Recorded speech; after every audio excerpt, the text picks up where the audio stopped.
And welcome once again to another episode of the Horizon Roundtable. We took a week off, but we're back. So, welcome. I'm Bob McDonald. You can find me on Twitter at Bob McDonald. And as always, I'm joined by Jimmy Lemke. Hello, everybody. And I also am petting my dog at the moment. His name is Apollo. He's pretty happy. I'm currently witnessing my two dogs playing tug of war. So it's gonna be a canine filled episode today. I have this weird feeling. And Jimmy is over at PantherU.com and at PantherU on Twitter. Hey, we got a lot of stuff to get over. I mean, the regular season is over.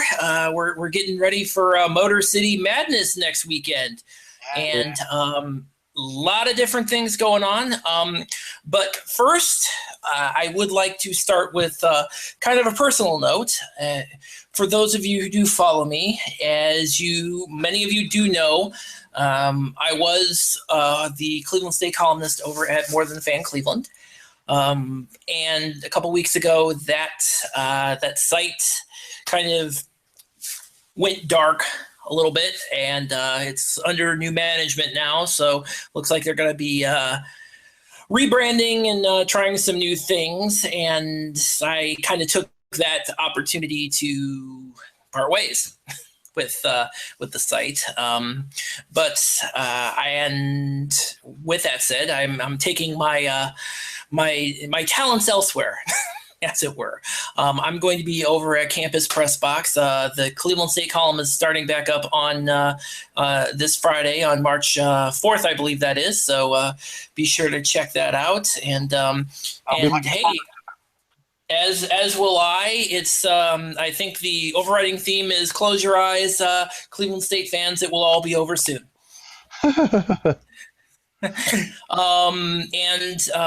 Yes, and also, as part of that, we're definitely ramping up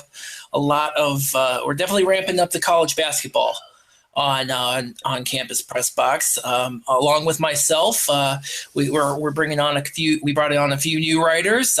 One of them being Carrick Jones, one of our previous guests. He's going to be he's debuting his column this week. So, feel free to visit campuspressbox.com. Bob.McDonald at campuspressbox.com. If you are interested in writing, we're looking to branch out to all mid majors. And it's definitely going to be something worth looking at. Sounds good, man. I'm glad. Yes. So enough of my personal crap. Let's get into it, man. The seedings pretty much got all set on Friday. Basically, the first 6 seeds were pretty much cleared out by 1 through 6 were all pretty much cleared out by the end of the night, and the only things that were in question were Sunday's games. When surprisingly enough, the only 2 seeds that were left that needed to be sorted out were 9 and 10. Jimmy, I'd like to thank you, and on behalf of Wisconsin Milwaukee, for beating UIC handily. Yeah. You guys made me nervous for stretches of that game. But I see the Panthers came through finished strong, and UIC is now the 10th seed. So by virtue of that, Cleveland State doesn't finish last in the conference. They were actually a tough game tonight. It was our guys kind of came out, and you could tell that they were kind of enjoying the whole senior day. JJ Panoski came out and scored the first 10 points of the game, and then they kind of it was basically just a chuck fest. Like they were not trying at all, and then all of a sudden it was 10 minutes left in the first half, and they weren't pulling away, and they're like, wait, what's going on here? And it ended up being a close game at halftime, and it wasn't until I want to say about 10 minutes left in the game when the Panthers started pulling away, and by the time it was about 5 minutes left, they were up by 20, and it was on to the obviously UIC kept trying, and Jeter had pretty much emptied out his bench by 4 minutes left. So they clawed back and made it about a 13-point game. But it was pretty hairy there for a while. I think UIC's got some talented players. Dikembe Dixon, not quite the. He wasn't quite the player I was expecting in person. It was the first time I've seen him in person. I've seen him play on ESPN3 several times. I was expecting a different feel during the game. He seems more athletic in person, but man, that guy gets some calls that I just wasn't expecting him to get. He gets kind of the star. It felt like he got a bit of the star treatment today, which was kind of surprising, but it is what it is. We ended up winning the something better. So with UIC, and I'm glad you brought that up. The way that they played today, on Sunday, for the Milwaukee game. Yes. They're gonna be they may be the 10 seed, but to me that's kind of deceptive, just because of the way they've been playing down especially this second half of the conference schedule. They've played a lot of people really close, so yeah. I think they, even at 10, might be a pretty hard out. They are not. It's not going to be easy. I mean, we got to remember that Wright State, who is going in as the 3, lost at UIC. So it's pretty incredible that even the 3-10 is not some giveaway. I will say that I do expect Wright State to light the world on fire and win by 30, or at least 15. But I'm not. It's not like any of the 10 teams are just easy games for anybody.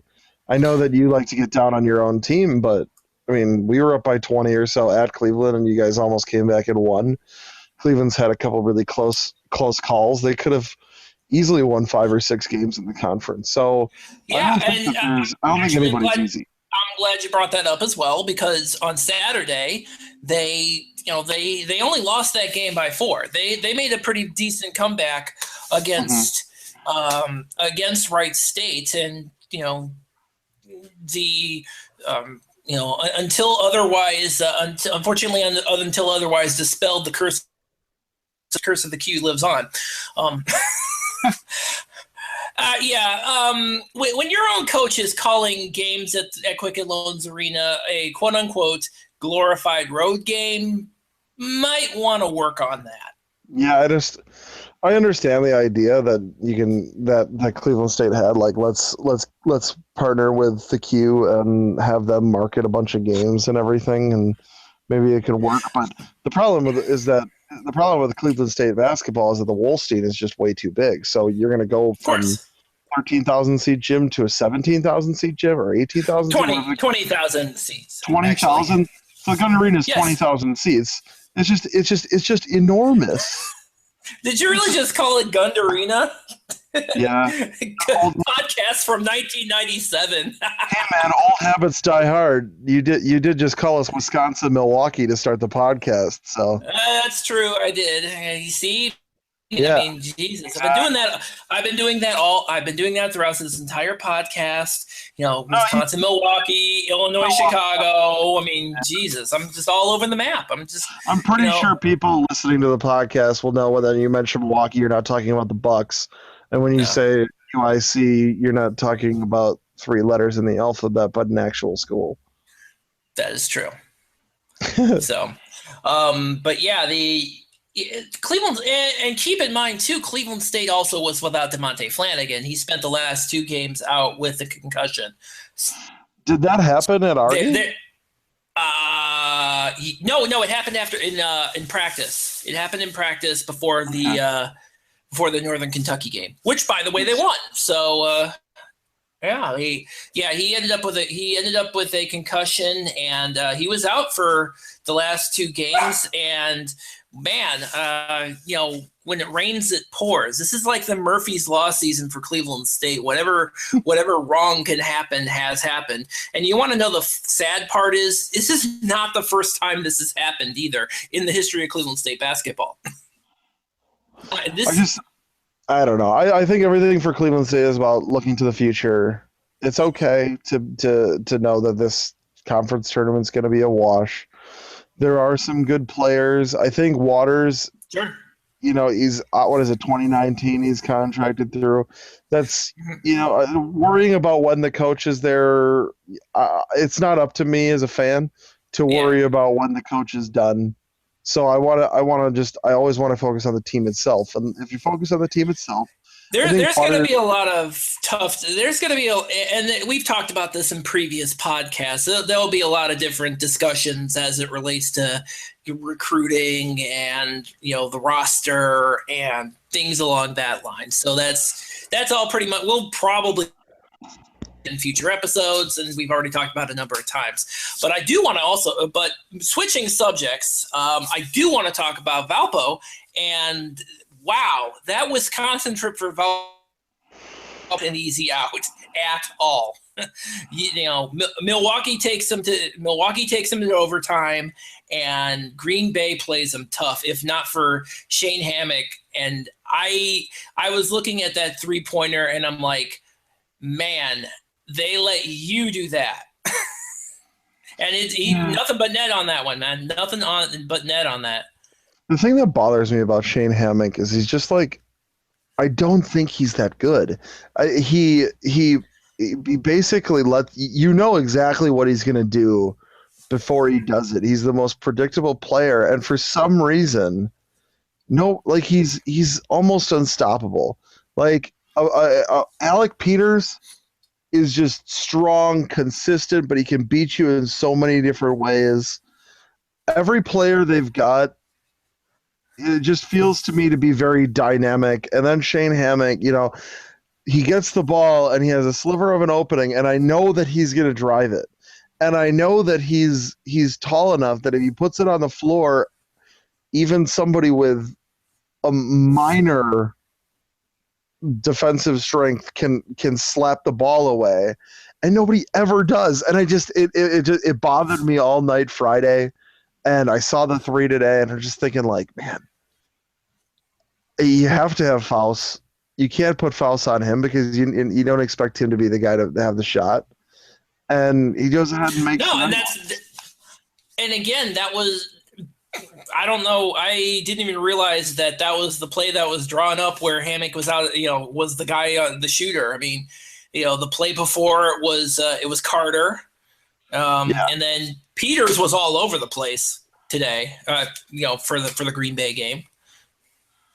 Yeah, I think that Valpo's really. I think everything about them going into the tournament is about kind of locking things down and just taking it slow, making sure that you're not doing too much at this point. Like they do have so much talent. Now it's about making sure you play within that talent and just letting things fall where they may. Because if Valpo just plays their game, plays consistent, strong offense and consistent, strong defense, and then takes care of the ball. I mean, they are the basketball team that this year, that if I am showing, if I'm showing some 8th graders, this is how to play as a team. That's a team I'm pointing to. I'm saying, look, they don't do much wrong. So I would just remind them, don't do too much. Going into this tournament, because you only have to win 2 games. They're going to be 2 very difficult games. Sure. I talked to several Valpo people this weekend, some Friday night, some Saturday night. I had talked to them in person. There were a lot of them are in Milwaukee, and I ran into a couple of them. And each of them said, they really worry about having both us and Green Bay on their side of the bracket. And this weekend was a pretty obvious show. It pretty obviously showed that both of these teams can beat Valpo. Sure. So I just think that they need to make sure that they're not in their own heads. Just play your game, and Valpo should win it all. Yeah, I think one of the other things too that I took away from it is that they did have the ability to find a way to win. Because make no mistake that Wisconsin trip for anybody, and it's been that way since forever, Wisconsin trip, even the best of teams over the years have slipped up and lost one of those two games. Last year Cleveland State lost to Milwaukee, I think, last year during that trip. They went in, won the big game up in Green Bay, and then lost the game in Milwaukee. And so, that's to me, that's the mark of a good team. That's the mark of an excellent team. That you can go to that really trip that's a meat grinder anyway for any team, and they found a way to win. And they overcame the adversity and found a way to win both of those games. Does Valpo is that 2 losses for Valpo in the conference season? That's it. Yes, and both of them were. They do end 16-2. The only 2 losses were Wright State. So that makes them, let's see, the 6th team since the new tournament, since Youngstown State, since we became the Horizon League. Mm-hmm. That's the 6th team. Butler did in 03. Mm-hmm. They did. Milwaukee did in 05. Butler did it in 07. 07 or 08, I can't remember. I think it was. Remember, they run? I'm trying to remember. Did they run which? I think it was 2010. Didn't they run the table then? Yeah, I knew 2010 was one of them. And then Green Bay in 2014. And all 5 of those teams, and now Valpo, are the only 6 teams that have lost 2 or fewer games in the conference regular season. And 4 of those 5 won games in the NCAA tournament. Okay. Butler won 3, and Milwaukee went to the Sweet 16 in theirs. In fact, it wasn't Butler. Butler didn't win in 07. It was the year that they lost in the first round. So I can't remember if it was 07 or 08. It wasn't 09 because it wasn't right after, but I believe it was 08 because it was the year they went to the Sweet 16 one of those years, and one was the other one. So 3 of the 5 teams had won in the NCAA tournament at least a game, and then there was Green Bay in 2014. And I have no problem continuing to go back and talk about that 2014 tournament with Green Bay. And I wonder why that is. God, that was so. Oh, don't say. Yeah, well, Jesus, Cleveland State didn't exactly set the world on fire on that one either. They lost to Wright State, and back to let's twist the knife in a little bit more. That was the year that they still had the Cleveland State still roster. Anton Grady, Trey Lewis, and Bryn Forbes were all on that roster. So I think Gary Waters learned a pretty important lesson this offseason in that you want to make sure now academics are starting to come into play. I know that we know that Horizon League coaches from talking to coaches that have come in our conference, have been in our conference.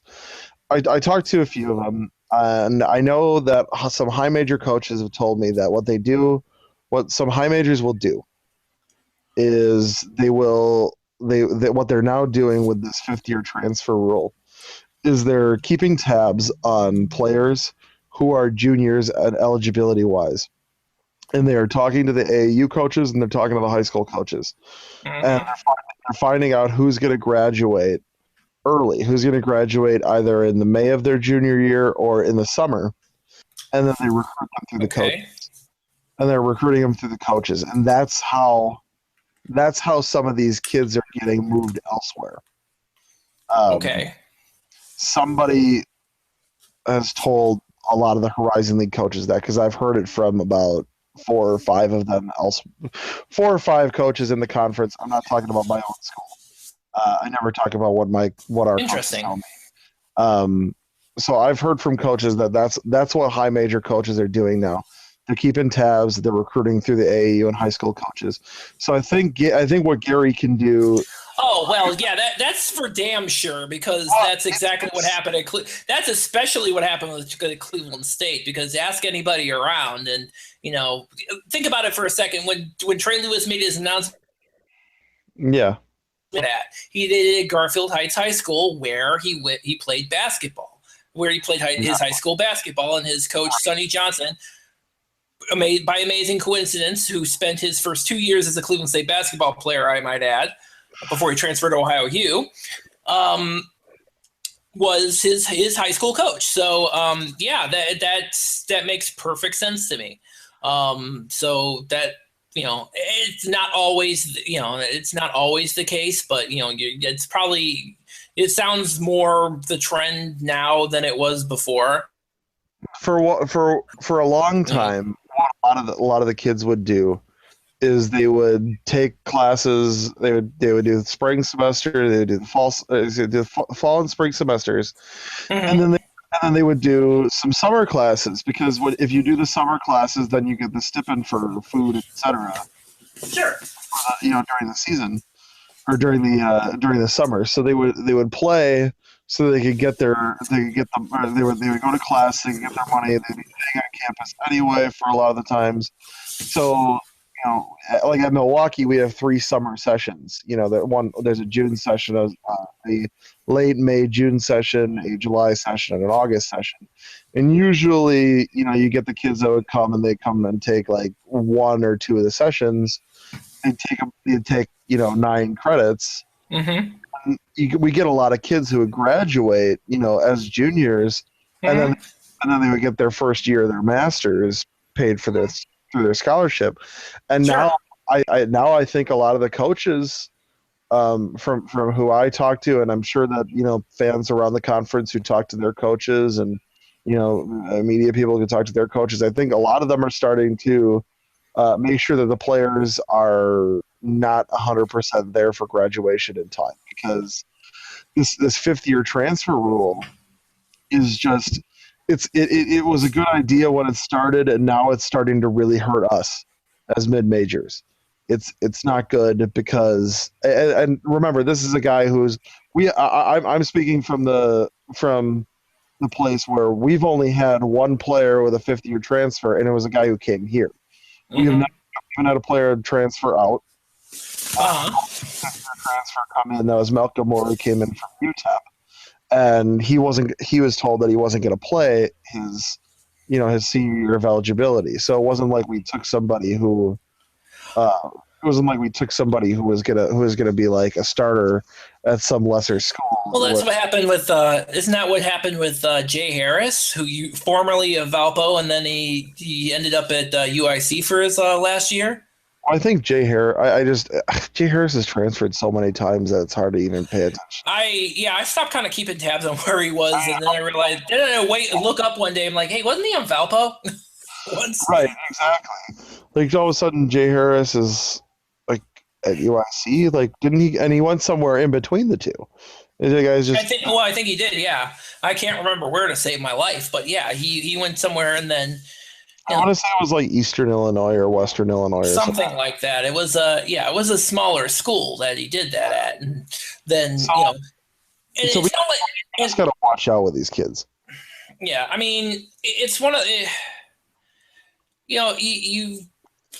it's one of those things where, and I think it affected Cleveland State for the fact that you had a team that has historically been built in the Gary Waters era on high major transfers. I mean, his first 2 or 3 years, you had Cedric Jackson, who was a transfer from St. John's, George Tandy, who was a transfer from, I think, Western Illinois, if I'm not mistaken, Chris Moore, UC Santa Barbara.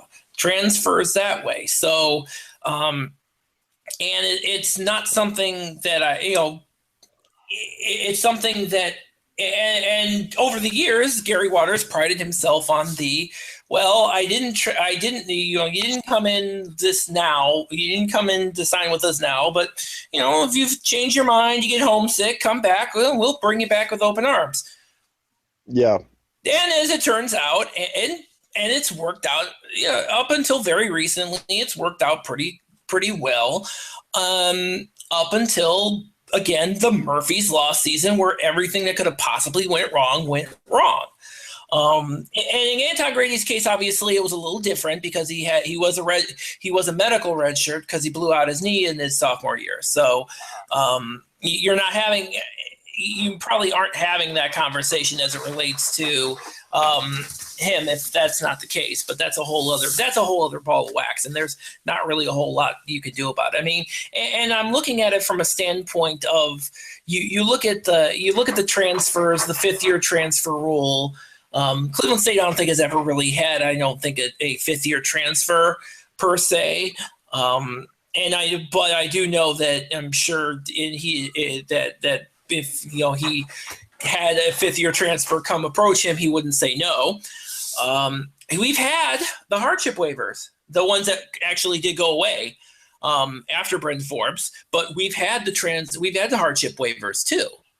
So it cuts both ways. And it's sometimes been to the benefit, sometimes to the detriment. Cleveland State just looks like the poster child for it this year, except it was just, to me, it's just a convergence of everything that could possibly have ever gone wrong that has gone wrong. And man, it seems to me we have talked for somebody who doesn't want to talk about these transfers, I've talked a lot about these damn things.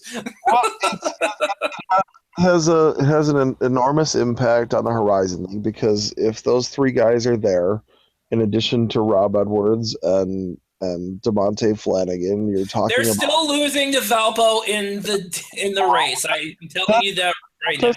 That's not what I'm saying, but I mean, where is Cleveland State in the RPI right now? Oh God, I don't even know. I'm almost afraid to look, to tell you the truth. The last time I saw it was like 326. I'm sorry, that low? Holy crap! I think it might have been, or maybe I'm thinking of 246. It's not great. It's bottom half at least. It might be bottom quarter, and that's not the RPI if those guys are all still at Cleveland State. So it's a matter of figuring out how to make it so everybody has. So making sure that you hold on to your guy. Let's be honest here. If the NCAA has never been terribly accommodating to Cleveland State over its history anyway. So I'm a little skeptical that they'd actually do something to help them. So let's just kind of move on from that. The funny thing is that Cleveland State's legacy is probably the old adage that, Ohio State was cheating so much the NCAA got Kentucky. Yeah, Jerry Tarkanian said that, by the way. The NCAA, his quote was, and I'm sure I'm paraphrasing, the NCAA was so mad at Kentucky they put Cleveland State on probation for 2 more years. It's BS. It sucks. It's not good, but I think that Waters is still a smart coach, and I do think that I think he sees this as a retirement gig. I do think his plan is to. I don't think the guy's going to stop trying as the coach. Oh no, and it's and the funny and having and it's an interesting dynamic because Cleveland State has been in this situation before where you've got an older coach. It depends on what they look, what it looks like. Gary's pissed. He's been pissed off since the middle of the season, and I have seen him angrier this year than I've ever. I mean, funny. I think one of the broadcasts and one of the announcers made a joke. I saw Gary Waters smile in 1987. That's how mad he's been all year.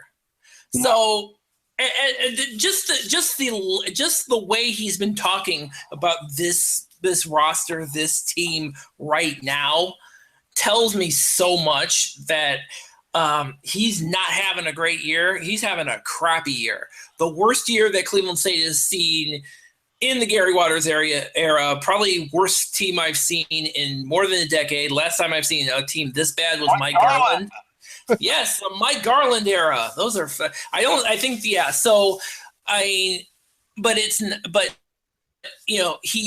It's got to be a point where he'll need the right to ship, and and it's not going to be a matter. It's this year's a wash. They're probably going to I don't want to say they're going to lose to Green Bay on Saturday. I don't have a lot of confidence in the world for it because, again, between Carrington Love and Jordan Faust and crud, who killed him in Cleveland? The one kid who kept hitting threes, and Gary Waters even said we didn't game plan for the guy, and they killed him. Lots. I think it was Turner. Yeah, so game for them against you guys. Yep. Yeah, and at the post game, he's like, "We didn't game plan for him." Like, oh my god, really? That's not something that you really want to verbalize during a post game press conference. Well, yeah, but the Turner Botts is this kid for Green Bay who's, he's pretty much a shooter. Like he's not mad. Yeah, and he does a couple more things, but he's pretty much just a shooter. And he really wasn't that much of a good one until the last, 10 or 12 games, where all of a sudden he's kind of on a bit. And, good for him. It's good to see Green Bay get another, third. Yeah. And actually, you could probably point to the Cleveland State game where he turned it around and started, lighting it up because he torched the Vikings. He definitely torched the Vikings. But yes. So I'm just trying to. So that's the. That's right. Yeah. You guys. That's gonna be that's the 4-9 seed. 3-10 is we've talked a little bit about from Wright State and UIC, and that again that's gonna be not an easy out. So you're So then we're on now Wisconsin. Yes, Wisconsin, you are the 5 seed, I believe. Wisconsin's in the Big Ten. We're Milwaukee. No, crap. Yes, it is. Damn it. Milwaukee. Damn it, Milwaukee. Oh, we seem to have misplaced Jimmy. I'm pretty sure that wasn't supposed to happen. I guess I insulted him with my confusion between Wisconsin and Wisconsin and Milwaukee.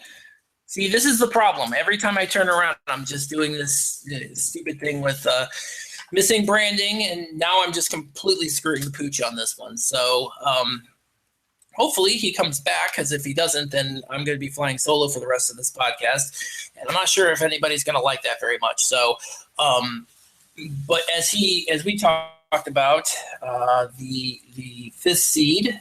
That's why I mentioned this 5th seed, as I believed it to be. So, so the 5th seed is going to be Milwaukee, correct? Yes. And you get to play the 8th seed, which is? Northern Kentucky. Right? Wait. Yes, it is, because because Youngstown had secured the 7th seed, already. So, how didn't they tie in the standings? What's that now? They tied in the standings, did they not? I believe so. Youngstown must have swept them. Kind of what happened there, because but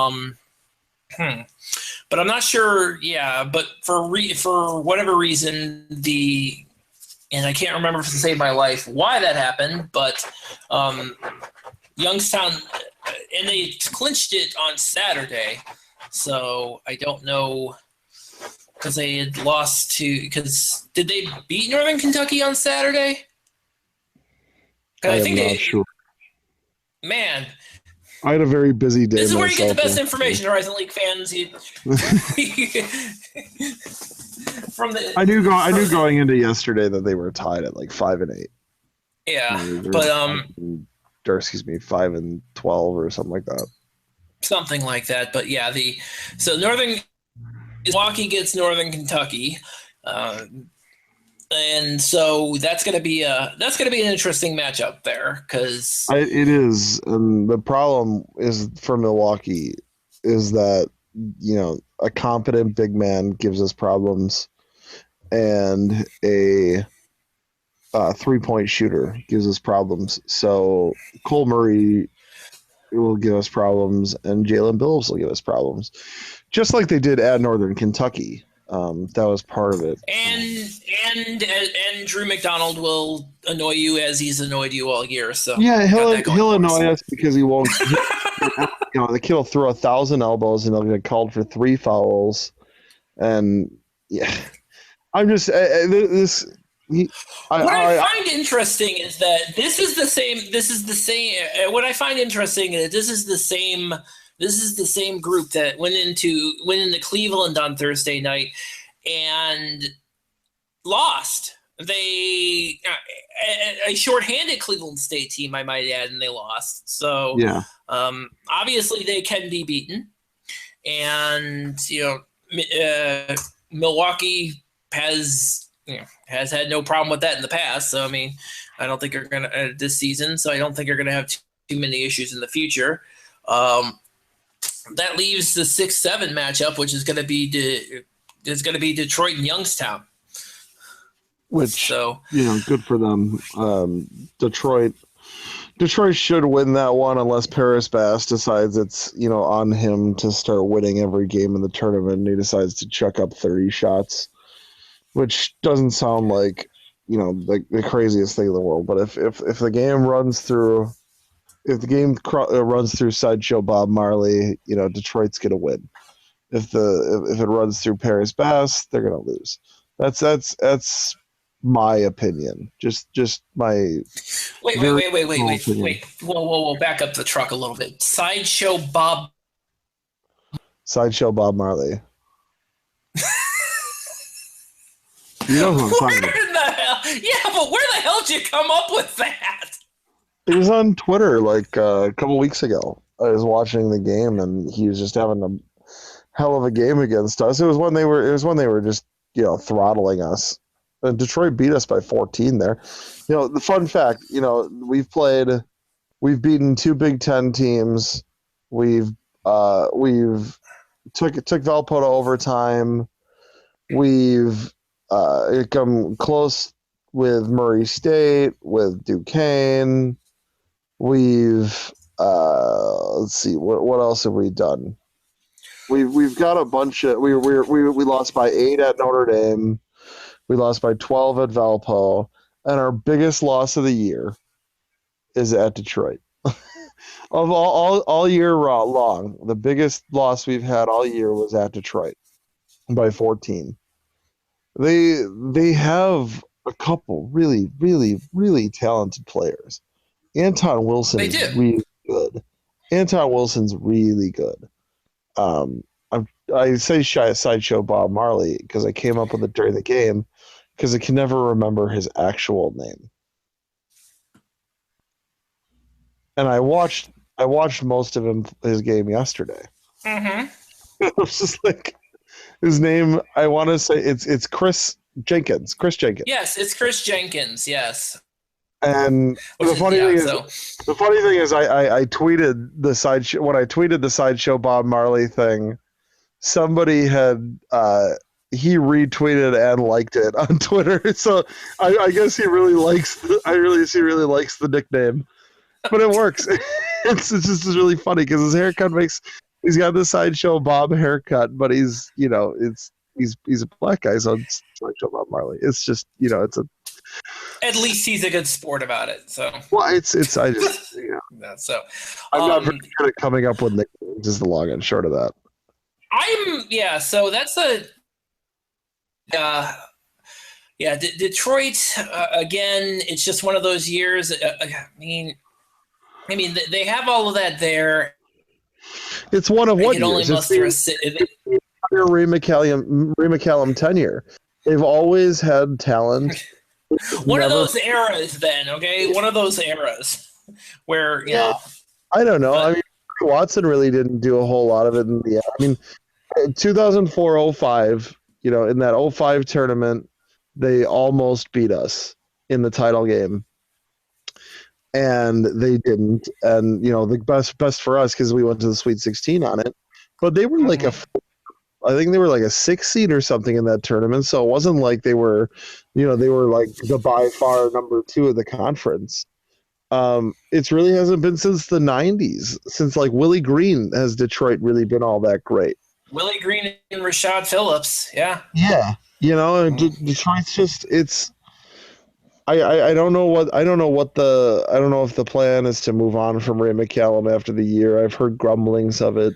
I'm sure Carrick Jones knows more than we do, but it's just it's the same thing this year. They have a lot of really talented pieces. They've got a lot of highly rated recruits, and they don't do much with them. They went to the one NCAA tournament because it just so happened that the coach had his kid on the team. That's everything. If Ray McCallum Jr. was not the son of Ray McCallum Sr., Detroit doesn't have that tournament there. They just By the don't way, yeah. I do want to back up a little bit. Yes, Youngstown State did in fact beat Northern Kentucky. Okay, so that's why we're playing instead of Youngstown. Yeah, I'm fine with that because I know it's very difficult. It's extremely difficult to beat a team 3 times in one season. It has happened plenty. But I know you had your heart. But Jimmy, I know you had your heart set on Milwaukee vanquishing Youngstown State this year. I want nothing to do with Youngstown State. I want nothing to do with them in this conference. I honestly believe that if Youngstown State and Northern Kentucky, which granted they're the 7 and 8 now, the 9 and 10, but Northern Kentucky is tied to Youngstown State because I felt like this offseason, if we had booted Youngstown State and kept it at 8 instead of adding Northern Kentucky, we'd only have had 2 RPI anchors, and I think for a team like Milwaukee, this year it doesn't matter. Because would we have had a higher RPI? Sure, but it wouldn't have made a difference for us in getting like an NIT or an NCAA bid because we don't have a resume for either. No. But for Valpo, a team that is on the bubble as an at-large at best right now, they had 4 games that were against RPI anchors that didn't have to happen. That could have been replaced with non-conference games against either non-D1s that wouldn't hurt their RPI or against strong mid-majors or maybe even going into a high major and maybe getting a victory. You don't know what they could have done with those 4 games.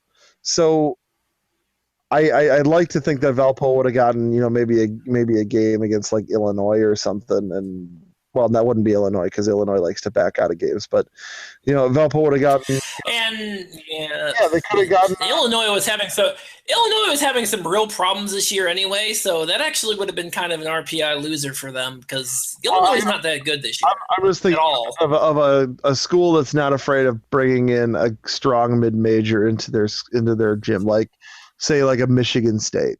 Would Valpo have beaten Michigan State? I don't know because. Conventional wisdom would say, well, Michigan State's a pretty darn good team. They're not the number 1 team in the country anymore, but they would have been when they played them. And, Valpo's this, just a Horizon League team. But then again, Oakland took them to overtime, and Valpo is quite obviously better than Oakland. So who knows? Maybe Valpo would have won that game or against, a similar team. So you never know. Who's gonna let you play, and who you could have gotten with those 4 games on the schedule? But frankly, we have way too many anchors for the RPI. And one fan said on Twitter, well, there's always every conference has some teams that'll drop the RPI. I said yes, but not 40% of the conference. The Horizon League's got a problem with where now because Cleveland State is getting this barren wasteland, and hope that you guys can get out of it quick. Thanks. I'm just saying it doesn't. I think it doesn't, and I mean, it's one of the. you I mean, you're going to be hard pressed to find a silver lining anywhere in the dark clouds of Cleveland at the moment. So, Rob Edwards, Monte Flanagan will be joined. That's what happens. They'll be joined in 2 years by a couple good JUCOs, and when they're seniors, they'll have a pretty darn good team. But you're still talking years from now. And then that said, too, and again, they do have another transfer coming in next year, Bobby Word, and you know what? He can actually score. So hopefully the scoring problem that they've had all year is sort of alleviated by that. Not to mention, as you mentioned, the adding in a JUCO point guard, which really does right now sound like a Gary Waters number one priority. He doesn't have a point guard. He's mentioned it many, many times. We all agree with him. Go get him, Gary. Yeah. So as soon as he gets that point guard kind of materializes itself, and I think it will very soon. That's kind of what and I'm okay with that. I mean, I figure that for a guy who prides himself on point guard play as Gary Waters does, man, he is. You see why he's point guard. Yeah. In any one team, Cleveland State's one. UIC is it gets worse before it gets better blend. The last I checked, they were 348 out of 351 teams in the RPI. At the same time, you do have a hell of a foundation to build on with them, at least. With Northern Kentucky, it's you have some good players, but how long is it? And again, you have better play. And from what it sounds like, they have better players coming in too. I think with the Northern Kentucky, I think it's just going to be a matter of them once they get to the point where they are going to be fully eligible. They're going to go. They're going to put. I think they're going to be.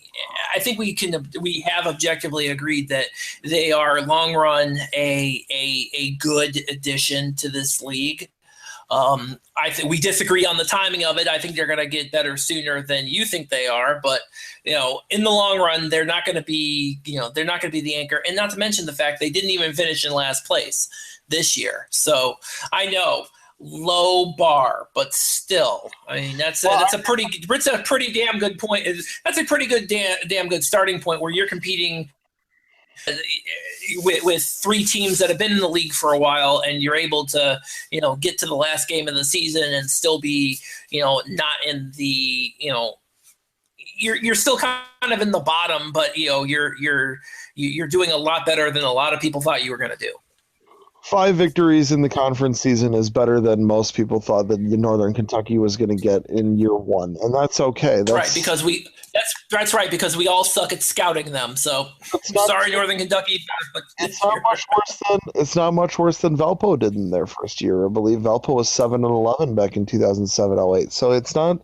And Valpo and Northern Kentucky also is, once again, Northern Kentucky happens to suffer from the problem of, they're still transitioning from Division II. So it's not one of those, they're in their final year of that transitional tag. So Valpo was around forever. And so that's almost over. But Northern Kentucky will be, they get the right coach, and Brandon might be the guy, but if they get the right coach, they will be able to turn that thing up. I mean, they will be able to light the world on fire with those facilities, and they can own everybody in the Cincinnati area on their side of the river.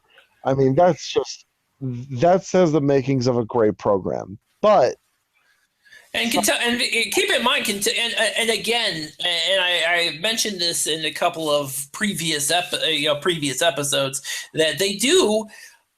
Northern Kentucky, even at a Division II level, had a basketball tradition.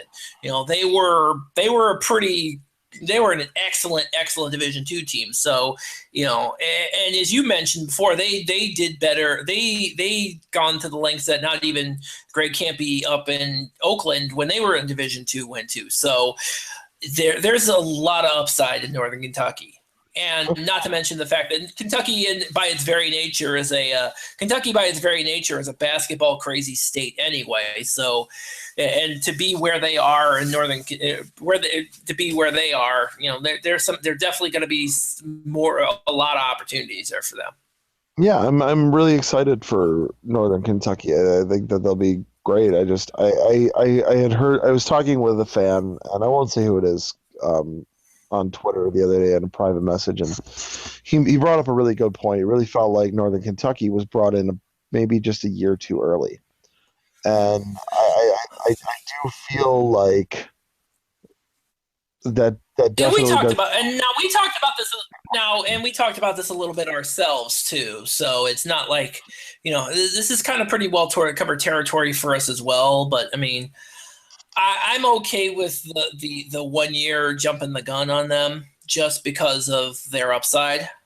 I know this year was kind of a crap sandwich as it relates to them being not being eligible for the tournament and whatnot, but I'll take it for them. So It's been so long since it's been a long time since we've only had one team in the top 100 of the RPI, and that has everything to do with how this entire conference has just dropped the ball considerably overall. It's I was much higher on this conference at the beginning of the conference season and at the beginning of the season than I am today.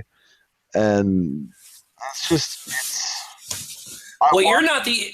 course, you're also not the idiot who thought Cleveland State was going to finish fifth in the conference. So at least you have that going for you. Well, I don't know. Milwaukee definitely didn't do as well as I was hoping. I mean, there's so many games. I mean, we've had 3 losses by more than 4 points. So obviously, our entire season has been of just close game after close game after close game, and it's taken a toll. I think Jordan Johnson's playing. We today during the game, Jordan Johnson had a bunch of turnovers, and everybody's like, "Wow, he just looks so tired. Like he's not having." He's just, his body's starting to break down or something, and he comes out with it's like 5 minutes left in the game, and I had no idea until at the end of it when Bob Brainerd, the public address announcer in the arena, as I'm walking out, he's like, "Oh, and by the way, Jordan Johnson broke the school record for assists in a game today with 15." And I was like, "Wait a second, oh, did he really do that?" Like, I just, and it's the long season takes a toll, and I feel for Valpo because and yet today against UIC, he gets 15 assists. Yeah, I really feel for Valpo is what I want. What my whole point is that because Valpo should be a team that should be competing for an at-large bid, and unless like some crazy things happen, I don't think they're going to get it if they do lose in the Horizon League tournament. They would have to lose on a buzzer beater in the Horizon League championship game anyways if they had a shot. And it's so unfortunate because it's such a great team. So I'm to this point where as a fan, I think of our budgets. Youngstown State, Green Bay, they have they have the smallest budgets of the conference. They're around Green Bay's budget is around $8 million for their athletics budget. UIC is up to $20 million, which is incredible that they're willing to spend that kind of money to do that to get back up there, and I'm really happy for that. But I think about these 10 schools where. And to your point, now I want to back up a little bit before, because I know where you're going with this. But this is, it seems that this conference has had this issue before, and it happened during the 2001-2002 season. Because as you know, Butler, right. they ran into the same problem. Where now a little different problem because they lost in the first round of the conference tournament, and this was before they changed the format around, so that sort of thing wasn't going to happen ever again. But They just didn't, and that was impressively a year where I believe they had beaten, because they had played a bunch of teams in Indiana. A few of them, a few of those Indiana schools did end up going into the NCAA tournament, and here's Butler, who did not get in, and they ended up in the NIT. And I think that was the year. That was the year of the now infamous UIC Loyola championship game in Cleveland. In Cleveland. The now infamous UIC Loyola game in Cleveland.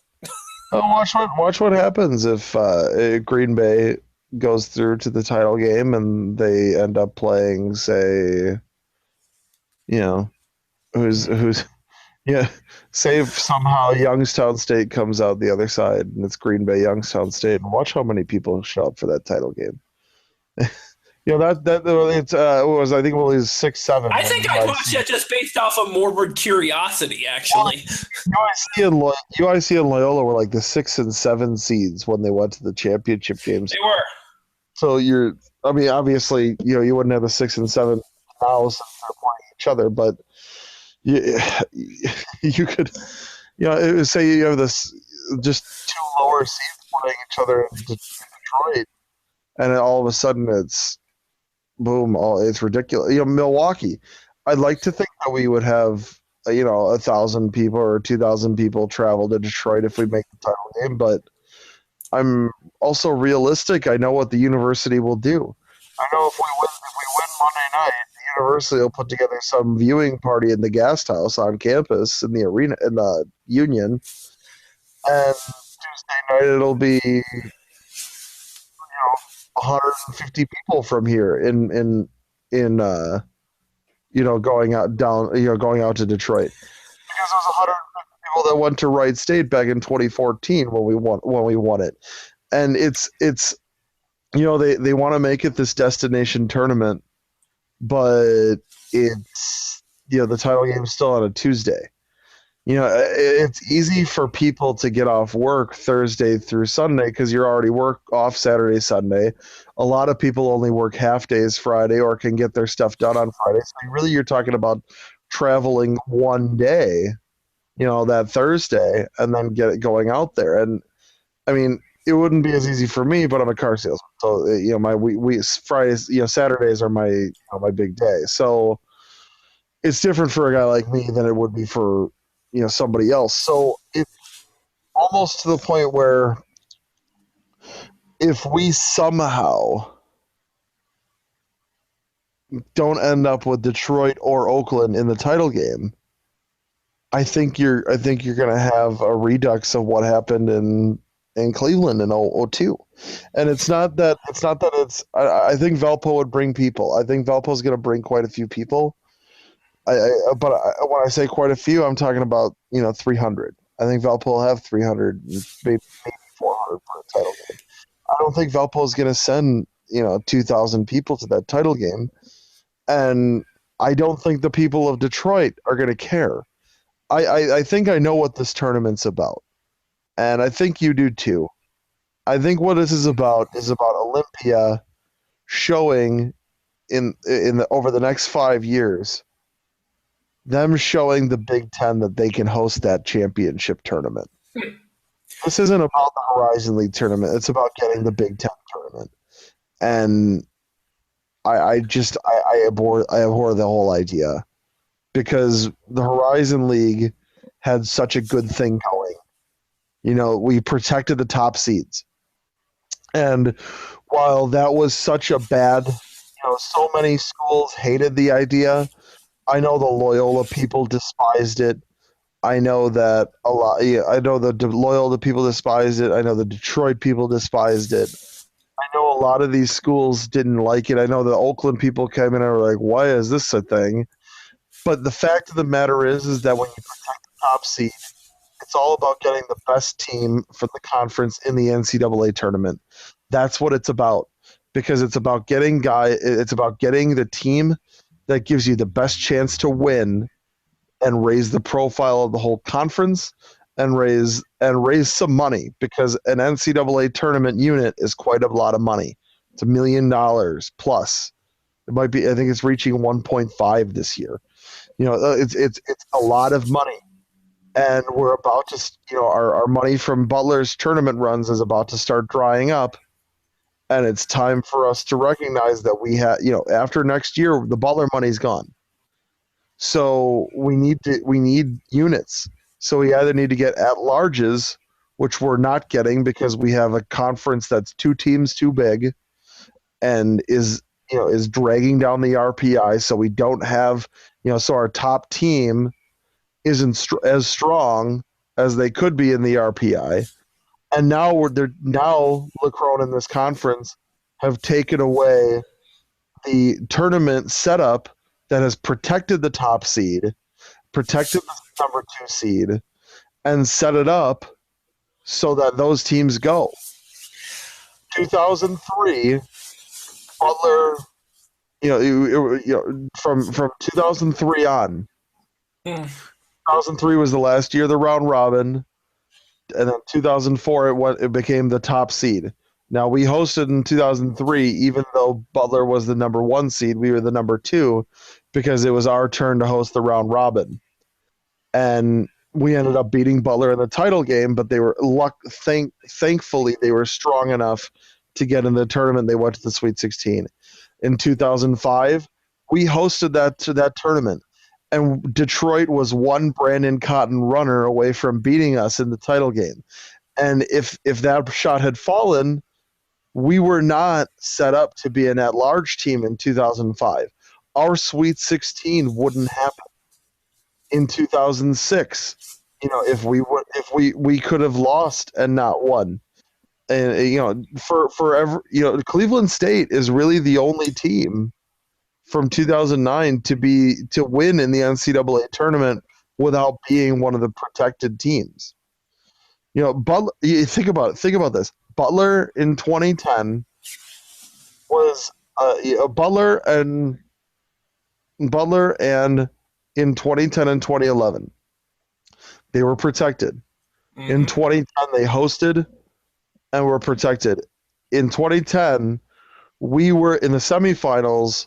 We lost to them on we were only down 3 with 45 seconds left, and Ricky Franklin missed a shot that would have put us at a tie game with 45 seconds left. Butler could have made a shot. We could have made a shot and won it at Hinkle Fieldhouse. That game was really close. They beat Wright State in the title game by a lot, but our game in the semifinals was really close. If Butler had to go to Detroit and play on a neutral court in 2010, they could have lost. And while they still could have gotten in as an at-large in 2010, they would not have had quite as good a seed because they didn't win the conference title game. And then in the next season, 2010-11, when us and you guys and Butler tied, we all tied for the championship, for the regular season title, but you guys got stuck with the 3 seed. Butler was protected as a 2. And as much as Waters belly ached, the fact of the matter is that Butler was protected with that 2 seed, so they were protected, got the win in the semifinals, and beat us up in the title game, and they went to the Final Four. Butler, had they not won that tournament, would not have even gone to the NCAA tournament that year, based on their resume. But they were protected, and that was a Final Four. That was a national title game appearance for us for the second year in a row. And I don't think the second one definitely would not have happened. The first one may have not happened because they would have had a lower seed, and they wouldn't have been protected. It's about protecting the top seeds. And for a team from 3 to 10, we've done it. You've done it in 2009, and Detroit did it the year they beat Valpo. Those 3 teams, I really strongly felt that by the end of the year, those were the best 3 teams. Those are the best teams in each year. In 2009, I really felt like Cleveland State, running into March, was the best team. Was it 2013 or 2012? I really felt like Detroit really went into that NCAA. They went into Valpo and they did it, and it's because and we went into Green Bay and beat them, and Wright State and beat them, and it's about putting the best team in the conference in the NCAA tournament.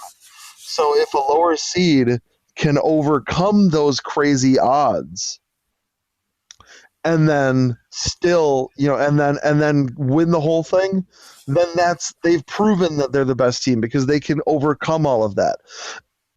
Green Bay was a very good team, but you can't snap your fingers and make an injury go away. The fact of the matter is that Alec Brown had a shoulder injury that was hampering him, and Kiefer Sykes got hurt in the semifinals against us.